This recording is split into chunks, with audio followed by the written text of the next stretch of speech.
बुढ़ापे का अकेलापन। कोमल जी सरकारी स्कूल की अध्यापिका के पद से 3 वर्ष पहले ही रिटायर हुई थी और सुख से अपने पति के साथ जीवन गुजार रही थी। लेकिन महामारी ने उनके पति को अपने आगोश में ले लिया।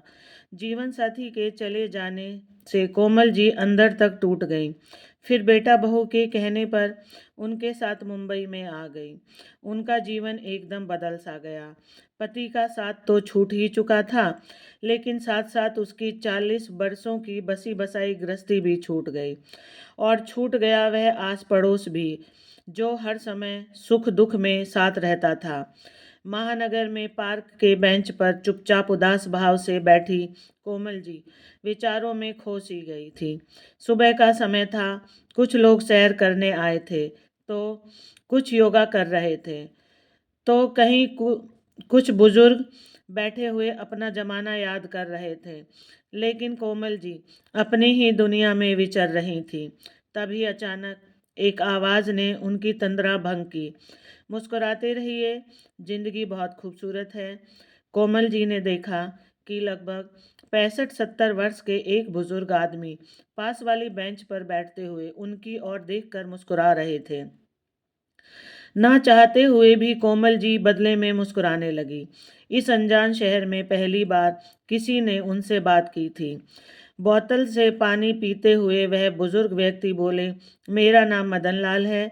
मैं यहीं पास वाली बिल्डिंग में रहता हूँ। आप बहुत परेशान जान पड़ती हैं। पिछली बातों को भूलकर आगे बढ़िए। चलने का नाम ही जिंदगी है। ऐसा कहते हुए वह बुजुर्ग व्यक्ति फिर सैर करने चले गए। और कोमल जी उनके जाने के बाद मन ही मन बोली, जिनकी ज़िंदगी में दुख ही ना हो, उन्हें तो ज़िंदगी खूबसूरत ही लगेगी ना। ज्ञान तो सब देते हैं, लेकिन हमारे साथ क्या बीत रही है यह तो हम ही जाने। अब कोमल जी हर रोज़ पार्क में आने लगी और लगभग हर रोज़ ही मदन लाल जी से नमस्ते राम राम हो जाती। एक दिन मदन लाल जी ने पूछा कि क्या आप कहीं बाहर से आई हैं? तो कोमल जी बोली, दरअसल पहले मैं कानपुर में रहती थी। बेटा बहू नौकरी करते हैं ना, लेकिन महामारी के कारण मेरे पोते के स्कूल बंद हैं, इसलिए उनकी देखभाल के लिए बेटा बहू मुझे यहाँ ले आए। पति के देहांत के बाद मैं कानपुर में बिल्कुल अकेली हो गई थी। मेरी बेटी का ससुराल भी यहाँ मुंबई में ही है। कभी कभार बेटी से भी मिलना हो जाएगा, ये सोचकर यहाँ चली आई। फिर मदन लाल जी बोले, मुंबई शहर में आपका स्वागत है। चलिए आपको दूसरे हम उम्र लोगों से भी मिलाता हूँ।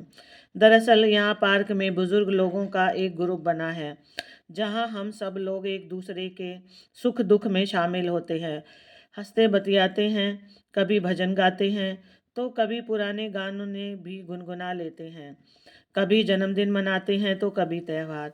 उनकी बात सुनकर कोमल जी को खुशी हुई और उन्होंने ग्रुप में शामिल होने की इच्छा जताई। तो मदन लाल जी ने उन्हें ग्रुप के अन्य सदस्यों से मिलवाया और उस ग्रुप में शामिल कर लिया। उसे ग्रुप के अधिकतर लोग अपना जीवन साथी खो चुके थे। किसी को कोई बीमारी थी तो किसी को कोई, लेकिन कोमल जी यह देखकर हैरान थी कि सभी लोग जिंदा दिल थे और ऊर्जा से भरपूर जीवन जी रहे थे। उन लोगों से मिलकर कोमल जी की उदासी कहीं दूर चली गई। हर रोज सुबह और शाम को वह सब लोगों के साथ अपना समय बिताने लगी। अक्सर कोमल जी अपनी बेटी को फ़ोन करके पार्क में आने वाले बुजुर्गों के बारे में बातें किया करती थी। माँ के हम उम्र लोगों के साथ मेलजोल की बात सुनकर उनकी बेटी को बहुत खुशी हुई। एक दिन कोमल जी ने नोटिस किया कि पार्क में आने वाले सभी बुजुर्ग उनसे बड़े थे, परंतु सब लोग चुस्त दुरुस्त थे और अपने आप को अप टू डेट रखते थे। जब घर आकर उन्होंने अपना चेहरा आईने में देखा तो उन्हें लगा कि समय से पहले ही उन्होंने अपने आप को बूढ़ा बना लिया है। यह सोचकर वह बाजार से हेयर कलर खरीद कर लाई और अपने बालों को कलर कर लिया। फिर अलमारी खोली और पति की दी हुई सबसे खूबसूरत साड़ी पहन ली और आईने में देखकर मुस्कुराती हुई खुद से ही बोली, यह हुई ना बात। शाम के समय जैसे ही वह पार्क जाने के लिए बाहर निकली, उसी समय उनकी बहू की नज़र उन पर पड़ी। देखकर उसका मुंह खुला का खुला रह गया और बोली, यह सब क्या है माँ जी? उसने झट से अपने पति अमित को आवाज़ लगाई, देखिए तो जरा, आखिर हो क्या गया है तुम्हारी माँ को? यह क्या सजने संवरने की उम्र है? जैसे ही बेटे ने उनकी ओर देखा तो मुंह पर हाथ रखकर हंसने लगा। तभी बहू बोली, माँ जी, यह सब पहनने की आपकी उम्र नहीं है, और अब तो पापा भी नहीं रहे। बहू बेटे का व्यवहार देखकर कोमल जी का दिल टूट सा गया। वह चुपचाप जाकर अपने कमरे में बैठ गई। अब उनका पार्क जाने का मन ही नहीं हुआ। सोचने लगी कि अगर आज अच्छे से तैयार हो गई तो ऐसा भी कौन सा गुनाह कर लिया। आज तक मैंने तो कभी बहू को किसी बात के लिए नहीं टोका। अपनी मर्जी से पहनती है, खाती है, बाहर आती जाती है। पर मैं तो हमेशा यही सोचती कि वक्त बदल चुका है। बड़े शहरों के लोग मॉडर्न हैं। आज मैंने थोड़ा सा खुद के बारे में सोचा तो मेरा ऐसा मजाक बना दिया। उनकी आंखों के कोरों से आंसू बहने लगे। तभी उनके मोबाइल पर उनके ग्रुप के सदस्यों के फ़ोन आने लगे। उसी समय कोमल जी खड़ी हुई और खुद से बोली, नहीं, मेरी ज़िंदगी मैं अपने मुताबिक जीऊँगी। ऐसा कहते हुए पार्क चली गई। अब कोमल जी अपने लिए जीने लगी थी। उनकी पेंशन से उन्हें अच्छा खासा पैसा मिल जाता था, जिसे आज तक वह अपने बेटा बहू को ही देती आई। लेकिन इस महीने उस पैसे को उन्होंने अपने ऊपर खर्च लिया। पार्क में भी उनकी बहुत सी सहेलियां बन गई थीं, जिनके साथ बाजार जाकर वह अपने लिए अपने मनपसंद के कपड़े और वस्तुएं खरीद कर लाई। लेकिन बहू को यह सब खटकता रहता और अपने पति के कान भरते हुए कहने लगी, आप माँ जी को रोकते क्यों नहीं? कितना फालतू खर्च करने लगी हैं। हमारे हाथ में तो एक पैसा भी नहीं देती। उनके आने से हमारा खर्चा भी तो बढ़ गया है। पत्नी की बातों में आकर कोमल जी का बेटा अमित उनके पास आया और कहने लगा, माँ जी, इस बार अपने पेंशन के पैसे क्यों नहीं दिए? उसकी बात सुनकर कोमल जी हैरान रह गई। तभी उनकी बहू बोली, अरे, इस उम्र में इतनी फिजूल खर्ची क्या अच्छी बात है? पार्क क्या जाने लगी? आप तो आज़ाद पंछी की तरह हो गई। उसी समय कोमल जी बोली, बहू, मैंने तुम लोगों को पूरी आज़ादी दी है। अब तुम मेरी आज़ादी तय नहीं कर सकते। मैं जो करूँगी अपनी मर्जी से करूँगी। उनकी यह बात सुनकर बेटा बहू दोनों चुप हो गए। कोमल जी पार्क कला में बहुत निपुण थी। एक दिन उन्होंने घर पर गाजर का हलवा बनाया तो अपने ग्रुप के सदस्यों के लिए भी पार्क में लेकर चली गई और सभी लोगों को खिलाने लगी। लेकिन मदन लाल जी ने लेने से मना कर दिया। तो कोमल जी ने पूछा, क्या आपको गाजर का हलवा पसंद नहीं है?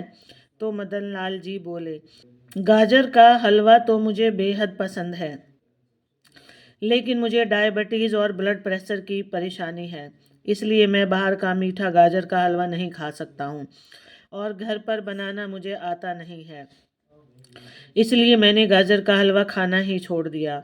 फिर कोमल जी बोली, तो क्या आपके घर पर कोई नहीं है? इस पर मदन लाल जी कुछ नहीं बोले। आंखों से दो आंसू निकलकर उनके गालों तक आ गए और चुपचाप घर की ओर चले गए। 2 दिन बीत चुके थे, लेकिन मदन लाल जी पार्क में नहीं आए थे। ग्रुप के सदस्यों ने से पूछा तो पता चला कि वह फ़ोन भी नहीं उठा रहे हैं। कोमल जी को मन ही मन उनकी चिंता सता रही थी। बार बार उनका हंसता मुस्कुराता चेहरा उनके सामने आ रहा था। जैसे ही घर जाने के लिए वह पार्क से निकली तो उनके कदम स्वयं ही मदन लाल जी के घर की ओर मुड़ गए। गार्ड से उनके फ्लैट नंबर पूछा और उनके दरवाजे पर जाकर बेल बजाई। मदन लाल जी ने लड़खड़ाते कदमों से चलकर दरवाज़ा खोला। जैसे ही उन्होंने दरवाजे पर खड़ी कोमल जी को देखा तो वे चौंक गए और फिर उन्हें अंदर बुलाया। उनकी ऐसी हालत देखकर कोमल जी हैरान रह गई और बोली, आपकी तबीयत इतनी खराब है, लेकिन घर पर आपकी देखभाल के लिए कोई नहीं है? तो मदन लाल जी बोले, दरअसल मैं अकेले ही रहता हूँ। यह बात सुनकर कोमल जी को बड़ी बेचैनी हुई कि इतना जिंदा दिल इंसान और बिल्कुल अकेला। और जब वह बीमारी की हालत में है तो उनकी देखभाल करने वाला भी कोई नहीं है। फिर कोमल जी ने ग्रुप के अन्य सदस्यों को फ़ोन करके बुलाया। मदन लाल जी ने बहुत मना किया, लेकिन कोमल जी बोली, क्या बात कर रहे हैं आप? जिस व्यक्ति ने मुझे जीना सिखाया, उसे मैं अकेले कैसे छोड़ सकती हूँ? थोड़ी ही देर में उनकी मदद से कोमल जी मदन लाल जी को डॉक्टर के पास ले गई। दवाइयाँ देते हुए डॉक्टर ने अच्छी खुराक और समय पर दवाइयाँ लेने की हिदायत दी, लेकिन उनके खाने पीने की समस्या थी। कोमल जी सहित ग्रुप की 2 अन्य महिला सदस्यों ने उनके घर पर तीनों वक्त का खाना बनाकर भेजने की जिम्मेदारी ली। समय समय पर कोमल जी उन्हें दवाई लेने की भी हिदायत देती रहती थी। कुछ ही दिनों में मदन लाल जी बिल्कुल ठीक हो गए और वापस पार्क में आने लगे। एक दिन कोमल जी उनसे पूछ ही बैठी कि क्या आपका इस दुनिया में कोई नहीं है? आज कोमल जी की बात को मदन लाल जी टाल नहीं पाए और अपने अतीत के पन्ने एक एक करके पलटने लगे और मुस्कुराते हुए बोले, वह भी क्या दिन थे जब मैं अपनी पत्नी को ब्याह कर लाया था। कितने हसीन सपने सजाए थे हम लोगों ने। पता है कोमल जी, शादी के 10 साल तक हमारा कोई बच्चा नहीं हुआ था। काफ़ी समय तक डॉक्टरी इलाज करवाया तो उसके बाद खुशखबरी आई और हमारे बेटे का जन्म हुआ। अपने छोटे से परिवार में हम लोग बहुत खुश थे, लेकिन वह खुशियां शायद भगवान को मंजूर नहीं थी। अभी बेटा 5 साल का ही हुआ था कि एक दिन पता चला कि मेरी पत्नी को कैंसर है, और जब पता चला तब तक बहुत देर हो चुकी थी। मेरी जीवन संगनी इस दुनिया को छोड़कर विदा हो गई, हमेशा हमेशा के लिए। बोलते बोलते मदन लाल जी का गला रुदने लगा। रिश्तेदारों ने दूसरी शादी करने की सलाह दी, लेकिन मैं अपने इकलौते बेटे को सौतेली माँ के हवाले नहीं करना चाहता था। माँ और बाप दोनों का प्यार मैंने अकेले ही उसे दिया, लेकिन किसी चीज़ की कमी नहीं आने दी। लेकिन देखिए बेटे ने क्या किया। 1 महीने के लिए अमेरिका घूमने जा रहे थे, यह कहकर बेटा बहू निकले थे, और बाद में पता चला कि जिस मकान में हम लोग रहते थे, बेटे ने वह मकान अमेरिका जाने से पहले ही बेच दिया था और खरीदार को बोलकर गया था कि 2 महीने बाद मकान खाली करवा लेना। उसके बाद बेटा फिर कभी नहीं आया। फिर भरी आंखों से मदन लाल जी बोले, अगर मेरे पास मेरे रिटायरमेंट का पैसा एफडी में ना रखा होता तो मैं सड़क पर आ जाता। उसी पैसे से मैंने ये 2 कमरे का मकान खरीदा और यहाँ रहने लगा। कहते कहते मदन लाल जी की आंखों से आंसुओं का झरना बह निकला। कोमल जी ने उन्हें हौसला दिया और कहा, अरे आप ही तो मुझे कहते हैं कि हर पल मुस्कुराते रहना चाहिए, और अब आप ही ये बात भूल गए। उन दोनों को एक दूसरे में एक ऐसे दोस्त दिखाई देता था जिसके साथ वह अपना सुख दुख बांट सकें। कुछ दिन गुजरने के बाद जब एक दिन कोमल जी पार्क गईं तो देखकर हैरान रह गई कि ग्रुप के सभी लोगों ने एक बड़ा सा केक मंगवाया हुआ था। जैसे ही वह वहां तक पहुंची तो सब लोग जोर से चिल्लाए, जन्मदिन मुबारक हो कोमल जी। कोमल जी को खुद भी याद नहीं था कि आज उनका जन्मदिन है। सभी लोगों का इतना प्यार देखकर उनकी आंखों से खुशी के आंसू झलक आए। केक काटकर सभी ने मोबाइल में तस्वीर ली। सब लोगों ने मिलकर एक बहुत ही खूबसूरत सी साड़ी कोमल जी को तोहफे में दी। फिर कोमल जी ने पूछा, लेकिन आप सबको कैसे पता चला कि आज मेरा जन्मदिन है? तो मदन लाल जी बोले, अरे सोशल मीडिया से सब पता चल जाता है। जन्मदिन मनाकर कोमल जी अपना तोहफा लेकर घर पहुंची तो उसे डाइनिंग टेबल पर रख दिया। जैसे ही बहू की नज़र उस साड़ी पर पड़ी तो बोली, अरे इतनी खूबसूरत साड़ी तुम मेरे लिए लाए हो Amit, thank you so much. तभी अमित चौंक कर बोला, नहीं मैं तो नहीं लेकर आया। तभी कोमल जी फ्रेश होकर आई और बोली, यह साड़ी मेरी है बहू। फिर बहू बोली, साड़ी तो बहुत खूबसूरत है माँ जी, लेकिन आप इसका क्या करेंगी? यह साड़ी मैं ले लेती हूँ। ऐसा कहते हुए जैसे ही साड़ी उठाने के लिए उसने हाथ बढ़ाया तो कोमल जी ने वह साड़ी उठाते हुए कहा, नहीं बहू, यह साड़ी मेरे लिए बहुत अनमोल है। बहू अपनी सास का मुंह देखते रह गई। फिर कोमल जी ने कहा, दरअसल आज मेरा जन्मदिन था ना, इसलिए पार्क में ग्रुप के सभी लोगों ने मुझे यह तोहफा दिया था। यह बात सुनकर बेटा बहू दोनों हैरानी से बोले, आपका जन्मदिन था आज? ऐसा कहते हुए उन दोनों का सिर शर्म से झुक गया। फिर उनका बेटा बोला, माँ, आप अपना जन्मदिन मनाते नहीं हो ना, इसलिए हमें याद नहीं रहा। उसी समय कोमल जी पुराने समय की यादों में खो गई, जब अपने बच्चों के जन्मदिन के अवसर पर वह पूरा पूरा दिन रसोई में खड़े होकर उनकी पसंद के पकवान बनाती और शाम को उनके दोस्तों को बुलाकर पार्टी देती। लेकिन फिर सोचने लगी कि समय समय की बात है, जब बेटा बहू अपनी जिंदगी में मस्त हैं तो बड़ों को भी अपने लिए जीना चाहिए। लेकिन बहू को अपनी सास में यह परिवर्तन रास नहीं आ रहा था। एक दिन जब कोमल जी पार्क गई तो अपना मोबाइल साथ लेकर जाना भूल गई। उस दिन बहू और बेटा घर पर जल्दी आ गए। बहू की नज़र सासू माँ के मोबाइल पर गई तो उठाकर चेक करने लगी, लेकिन जब देखा कि सासू माँ व्हाट्सएप और फेसबुक पर है तो वह दंग रह गई और नमक मिर्च लगाकर अपने पति को मदन लाल जी के द्वारा भेजे गए गुड मॉर्निंग और गुड नाइट के मैसेज दिखाने लगी। अब तो बेटे को भी माँ में खोट दिखाई देने लगा। बस फिर क्या था, जैसे ही कोमल जी घर वापस लौटी तो बेटा बहू दोनों तो जैसे तैयार बैठे थे उन पर बरसने को। अपनी माँ को कुछ बोलने का मौका दिए बगैर वह उनके चरित्र पर उंगली उठाने लगे। कोमल जी स्तंभ रह गई, फिर खुद को संभालते हुए बोली, क्यों बहू, 2 दिन पहले ही अपने ऑफिस के दोस्तों के लिए तुमने घर पर पार्टी रखी थी, जिसमें तुम्हारे ऑफिस के सभी दोस्त आए थे, जिनमें पुरुष भी थे और महिलाएं भी, लेकिन मैं तो तुम्हारे चरित्र पर उंगली नहीं उठाई। फिर तुम मेरे बारे में ऐसा कैसे बोल सकती हो? कोमल जी के मुंह से 2 टूक जवाब सुनकर उनकी बहू के पास शब्द नहीं बचे और पैर पटकती हुई अपने कमरे में चली गई।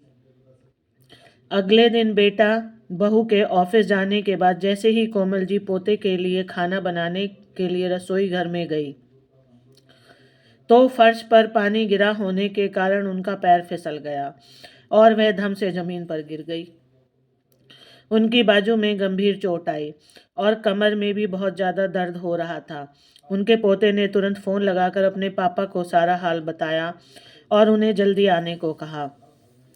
डॉक्टर से चेक कराया तो पता चला कि उनके बाजू की हड्डी में फ्रैक्चर हुआ है।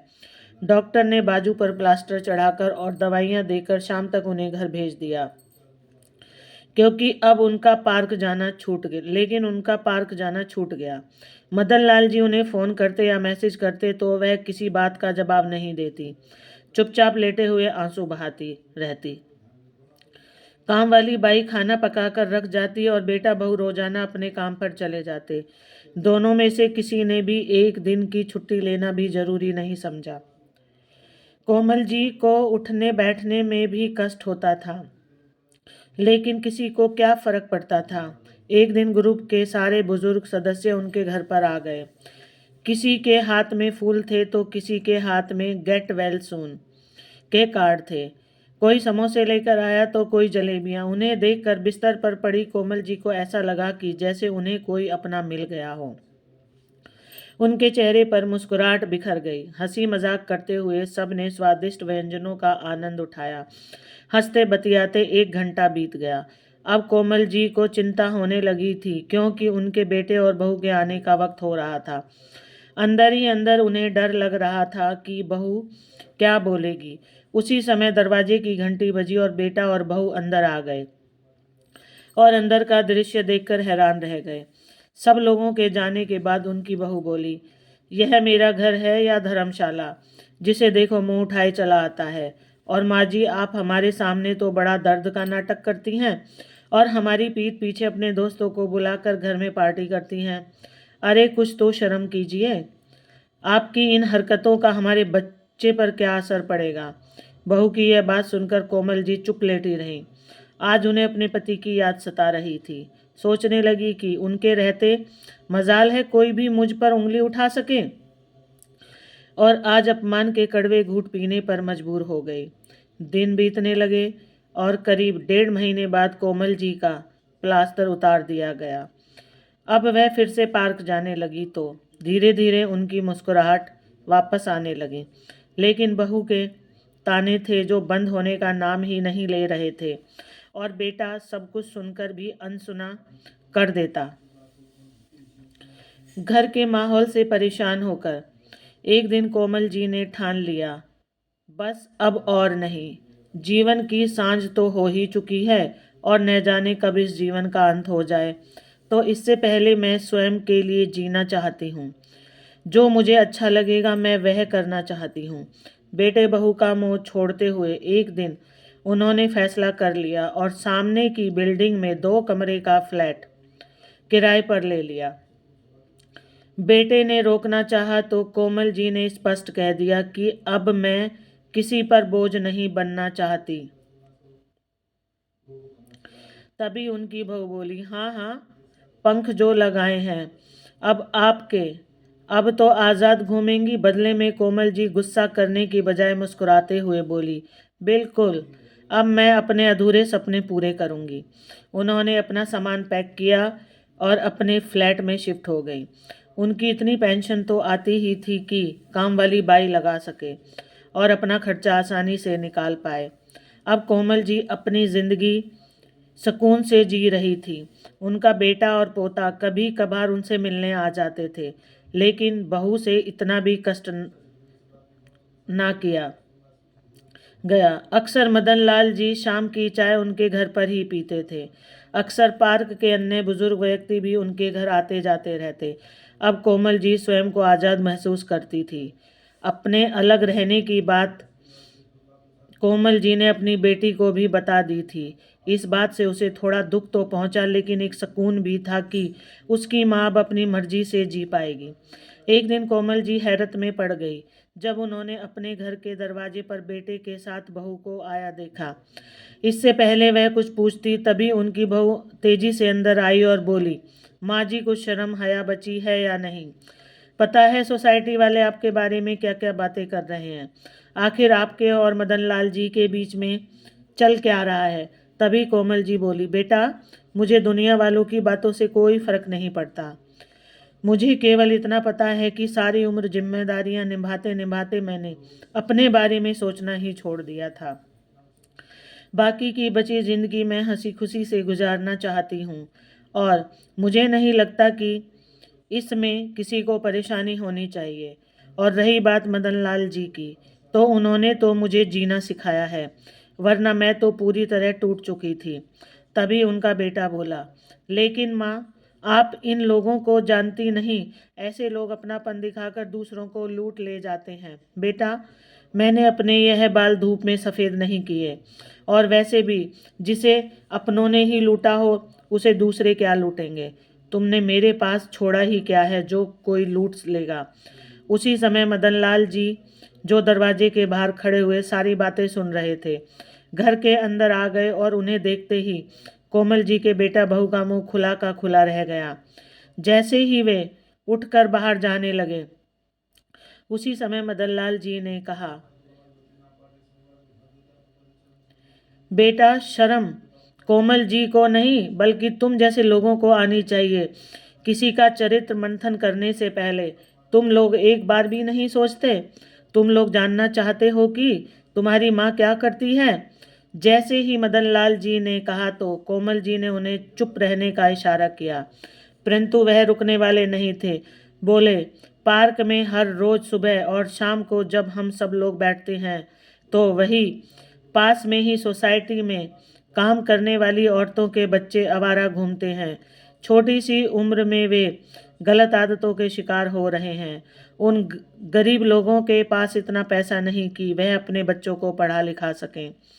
तुम्हारी सासू माँ उन बच्चों को पढ़ाने का नेक काम करना चाहती हैं। वह एक स्कूल खोलना चाहती हैं ताकि जितने भी गरीब बच्चे शिक्षा से वंचित हैं उन्हें निःशुल्क शिक्षा प्रदान की जा सके। तुम्हारी माँ गरीबों की मदद करके अपने बुढ़ापे को सार्थक बनाना चाहती हैं। अक्सर हम लोग बैठकर इसी विषय में योजना बनाते हैं। हमारी एक एनजीओ से भी बात चल रही है जो हमारी इस काम में मदद करेंगे। तुम्हारी माँ का बरसों का पुराना सपना पूरा होने जा रहा है। लेकिन आज अपनी माँ के बारे में तुम लोगों के विचार सुनकर मुझे महसूस हो रहा है कि अच्छा ही हुआ कि मेरा बेटा मुझे पहले ही छोड़कर चला गया। हैरानी की बात है, अपनी माँ के लिए बेटे बहू की ये सोच भी हो सकती है। क्या तुम अपने ऑफिस में किसी के साथ हंसते बोलते नहीं हो? जब तुम्हारी माँ ने तुम पर कोई अंकुश नहीं लगाया तो तुम कैसे? कोमल जी के बेटा बहू के पास इन बातों का कोई जवाब नहीं था। वे चुपचाप चले गए। आज मदनलाल जी गुस्से में थे तो कोमल जी बोली, चलिए छोड़िए इन बातों को, मैं चाय बनाती हूँ, चाय पीजिए और अपना गुस्सा ठंडा कीजिए। उनकी यह बात सुनकर मदनलाल जी मुस्कुरा दिए और बोले, हमारी मेहनत रंग लाई। एनजीओ की तरफ से हमें स्कूल शुरू करने के लिए पास में ही एक बिल्डिंग मिल गई है। कोमल जी यह बात सुनकर बहुत खुश हुई। जल्दी ही बिल्डिंग को स्कूल का रूप दे दिया गया। सभी पढ़े लिखे बुजुर्ग बच्चों को पढ़ाने का काम करने लगे। सब लोगों ने दिल खोल कर मदद की। शुरू में स्कूल में केवल 20 बच्चे आए, लेकिन धीरे धीरे उनकी संख्या बढ़ती गई। देखते ही देखते उनका यह स्कूल चर्चा का विषय बन गया। कोमल जी और उनके साथ काम करने वाले अन्य बुजुर्ग को भी जीने का एक मकसद मिल गया। एक दिन कोमल जी की बेटी उनके पास कुछ दिनों के लिए आई। जब वो भाई भाभी से मिलने गई तो उन्होंने उसे मदनलाल जी के विषय में बताया। यह भी कहा कि उसे माँ को समझाना चाहिए, लेकिन उनकी बेटी को अपनी माँ में कोई बुराई नज़र नहीं आ रही थी, बल्कि उसने देखा कि उसकी माँ के चेहरे पर फिर से मुस्कुराहट आ गई है। अपनी वृद्धावस्था को भी वह बड़ी खुशी से जी रही थी और मदनलाल जी उनका पूरा सहयोग दे रहे थे। उन दोनों की दोस्ती स्वार्थ से परे है और इस दुनिया की समझ से भी। अकेले बैठे हुए यह सब सोचते सोचते कोमल जी की बेटी की नज़र पास रखे अखबार पर गई तो उसमें छपी एक खबर ने उसका ध्यान अपनी ओर खींचा। जब बुढ़ापे में बच्चे ही साथ छोड़ दें तो अकेली माँ या अकेला पिता कहाँ जाए। वृद्धावस्था में अकेलेपन को मात देने के लिए 65 वर्ष के बुजुर्ग ने 63 वर्ष की महिला के साथ विवाह किया। अपनी गृहस्थी फिर से बसा कर वे दोनों बहुत खुश हैं। इस खबर को पढ़कर कोमल जी की बेटी के मन में एक विचार आया।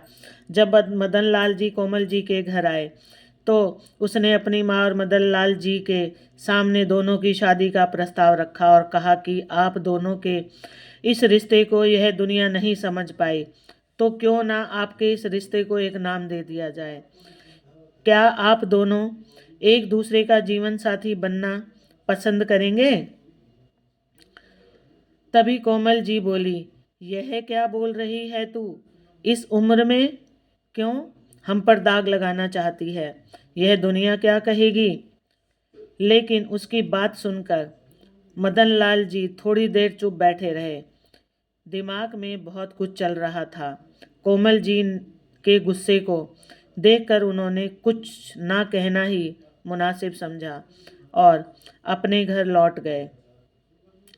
फिर कोमल जी की बेटी ने उन्हें समझाया, माँ, अगर जीवन की राह में कोई अच्छा साथी मिल जाता है तो साथ चलने में कोई नुकसान नहीं है। कोमल जी सोचते सोचते अपने पति की तस्वीर के सामने बैठ गई। उनका मन बेचैन हो रहा था। सोचने लगी कि मैं अपने पति को धोखा नहीं दे सकती। लेकिन फिर अगले ही पल विचार आया कि मेरे पति भी तो यही चाहते थे कि मेरे होठों पर हमेशा मुस्कुराहट रहे। मेरी आंखों में आंसू देखकर तो उन्हें भी चैन नहीं मिलता होगा। और फिर अगर दोस्ती को एक रिश्ते का नाम दे दिया जाए तो दुनिया का मुंह बंद हो जाएगा। मदन लाल जी को भी इस रिश्ते से कोई हर्ज नहीं था। चिंता थी तो केवल इसी बात की कि कोई उन दोनों पर उंगली ना उठाए। लेकिन कोमल जी के बेटा बहू तक ये बात पहुंची तो वे भड़क उठे। वे दोनों इस रिश्ते के सख्त खिलाफ थे। सोसाइटी में हर कोई उनके बारे में बातें कर रहा था। कोई उनकी हिम्मत की तारीफ कर रहा था तो कोई कानाफूसी कर रहा था। 2 दिन बीते तो अचानक मीडिया वाले कोमल जी के स्कूल के बाहर पहुंच गए और उनसे इस रिश्ते के बारे में सवाल करने लगे। लेकिन कोमल जी हैरान थी कि उन तक यह खबर कैसे पहुंची। और उधर कोमल जी की बहू पीछे खड़ी हुई मुस्कुरा रही थी और सोच रही थी कि बड़ी आई हिम्मत दिखाने वाली, अब पूरी दुनिया को जवाब देगी तो पता चलेगा। चारों तरफ जैसे हंगामा सा हो गया, लेकिन कोमल जी ने सोच लिया था कि आज वह चुप नहीं रहेगी। जब मीडिया वालों ने पूछा कि क्या यह सच है कि इस उम्र में आप मदन लाल जी से शादी करने जा रही हैं, अपने स्कूल के बच्चों को क्या आप यही शिक्षा देने चली हैं, कोमल जी ने खुद को मजबूत बनाते हुए गहरी सांस ली और बोली, यह बिल्कुल सच है कि हम दोनों शादी करने जा रहे हैं, पर इसके लिए मजबूर करने वाला कौन है? ये समाज। हमारा शादी करने का मकसद केवल अपना अकेलापन बांटना है, वह अकेलापन जो आज की पीढ़ी ने हमें दिया है। अरे हम लोग तो वृक्ष के सूखे हुए पत्ते हैं जो कब उड़ जाए नहीं मालूम, लेकिन जब तक वृक्ष से जुड़े हैं तब तक खाद और पानी की दरकार तो हमें भी है। किसी से हंसना बोलना हमें भी अच्छा लगता है। अगर हम एक दूसरे का सुख दुख बांट लेते हैं, हंस बोल लेते हैं, तो यह भी समाज को रास नहीं आता। तभी मदन लाल जी आए और कोमल जी का हाथ थामते हुए बोले, शादी करने का फैसला हमने इसलिए लिया है ताकि समाज के सामने हमारे रिश्ते पर मोहर लग जाए और किसी को हमारा हंसना और बोलना ना अखरे। अब भी यदि किसी के मन में कोई सवाल है तो बोलो। तभी भीड़ में से तालियों की आवाज़ गूंजने लगी। यह तालियां कोमल जी और मदन लाल जी के बुजुर्ग साथी बजा रहे थे। देखते ही देखते पूरा स्कूल तालियों से गूंज उठा। सब उनके साहस की सराहना कर रहे थे। राधे राधे। आपको यह कहानी अच्छी लगे तो कमेंट बॉक्स में ज़रूर बताएं।